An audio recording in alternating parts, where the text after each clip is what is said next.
Welcome to the Next Level Facebook Ads Podcast with Phil Graham. We help you master Facebook ads and give you an unfair advantage over your competition. Are you ready? Let's go. What's up, podcast family? Welcome to the Next Level Facebook Ads Podcast, episode 431 for August 12th, 2025. I'm Phil Graham. I'm so glad you're here. I've got a great episode for you guys today. I'm going to be talking about why I love testing so-called ugly ads. They're not really ugly, but ugly ads. There are so many people that want to promote something. If they got an idea for an ad, they want to promote their product or service, and they either wait and don't do it because they can't come up with the perfect video ad, or they can't afford to pay a videographer, or they actually do pay a videographer some huge amount of money for this perfect ad, and then it doesn't work very well. When I'm testing a brand new offer, a lot of times I'm going the opposite direction from the so-called professional video and polished graphics, and I go straight for what I would call ugly ads. Again, they're not ugly, but we'll call them ugly ads. They're raw, they're real, they're simple, they're relatable. And you know what? A lot of times they work way better than so-called professionally polished crap. People see through that. They don't like that for the most part anymore. So in today's episode, I'm going to talk about not only why ugly ads are one of my favorite ways to run ads, but how you can use them to get faster feedback, and hopefully sometimes it'll create better results for you. I always say, if you've got an idea or you want to promote something, don't wait for some professional videographer to do it. Grab your phone, record something, and run it. Those so-called ugly ads just might be the best performing ads you've ever launched. You never know until you try. Obviously, you've got to have the right strategy. You've got to have ad hooks. You got to have a lot of things in addition to that. But these so-called ugly ads can many times be very powerful. Before we dive in, I wanted to mention this is mid-August. Oh my gosh, this year is going so fast.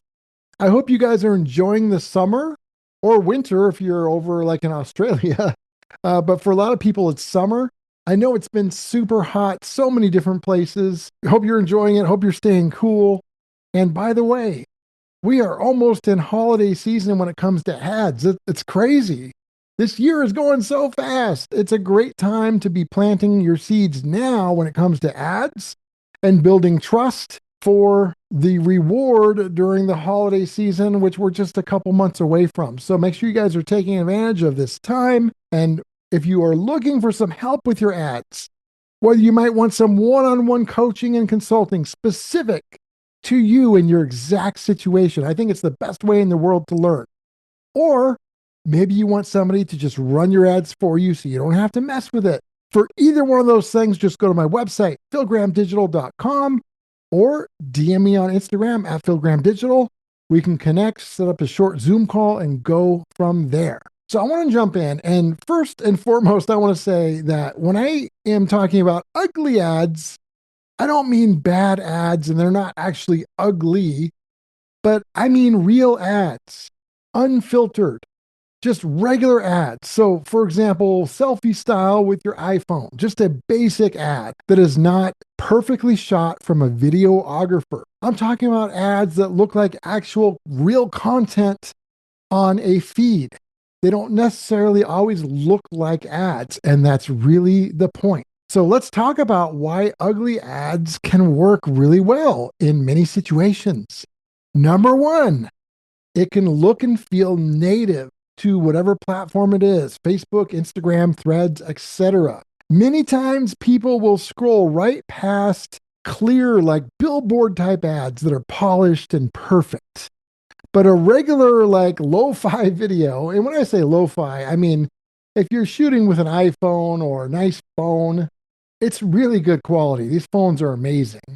But we'll call it lo-fi compared to like perfection from a professional videographer. When you're shooting a regular lo-fi video, you just grabbed your phone and you shot a video or took a photo, A lot of times it might look and feel like something their friend may have just posted. It doesn't look necessarily like an ad. And that alone can be a great hook and can help get their attention and help them trust you more and help you or your brand become more relatable. Let me be clear though.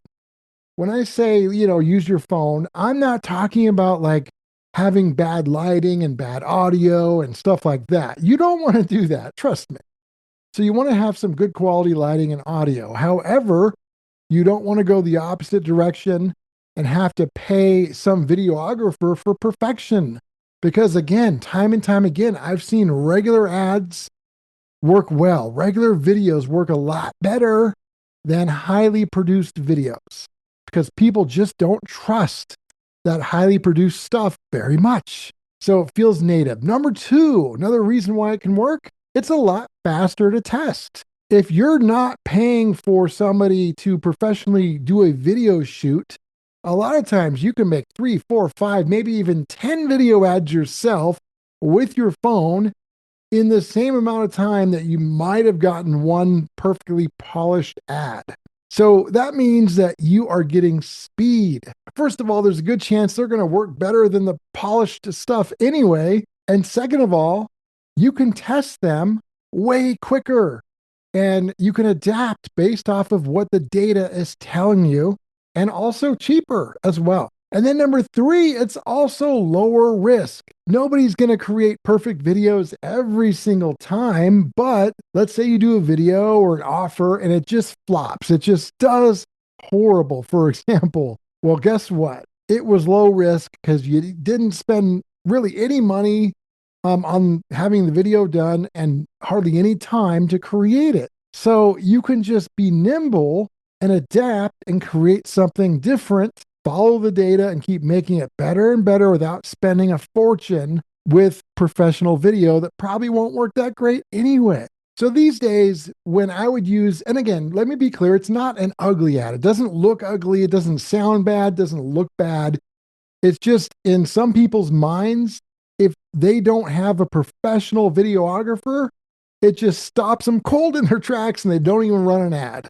Or they make the mistake of paying thousands of dollars for one amazing video that doesn't even work that well, that they could have done better for free with their own phone. So just be very careful. You want to run these ads that you shoot with your phone. And like I said earlier, you've still got to have a strategy behind it. You've got to have a great hook at the beginning.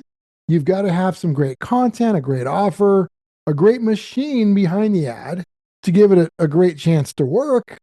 But when we're talking about ads themselves, you could have all that great stuff, but if you have a perfectly polished ad, it might just bomb because people don't trust it. So you got to be careful. So what makes an effective so-called ugly ad, even if it's not polished, let's say, it looks relatable and good, it still needs a clear hook. You've got to grab their attention.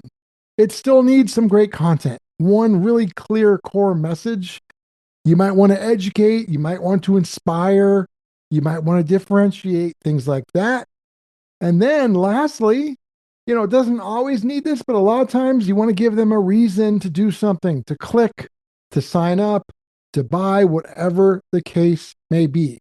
So ugly does not mean sloppy, it just means real and relatable. And a lot of times those ads work better than perfectly polished videos.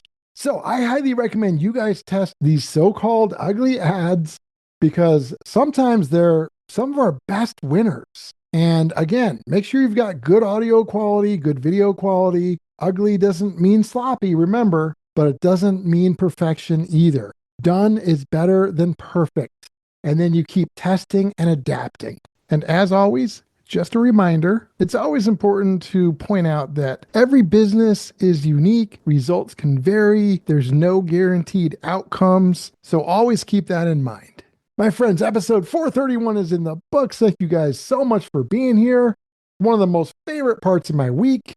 And guess what? Next week, I've got a great show for you. I'm going to be talking about 3 super easy ways that you can generate better hooks for your ads in less than 5 minutes. So make sure you guys check that out. And until then, I hope you have a great rest of your week. Keep enjoying the summer. or winter if you're over somewhere else far away. And I will talk to you guys on next week's episode.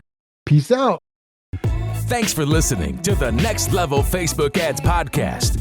Please remember to subscribe and share this with all your friends. For show notes, more tips, and to learn more about Phil, please visit philgrahamdigital.com/podcast.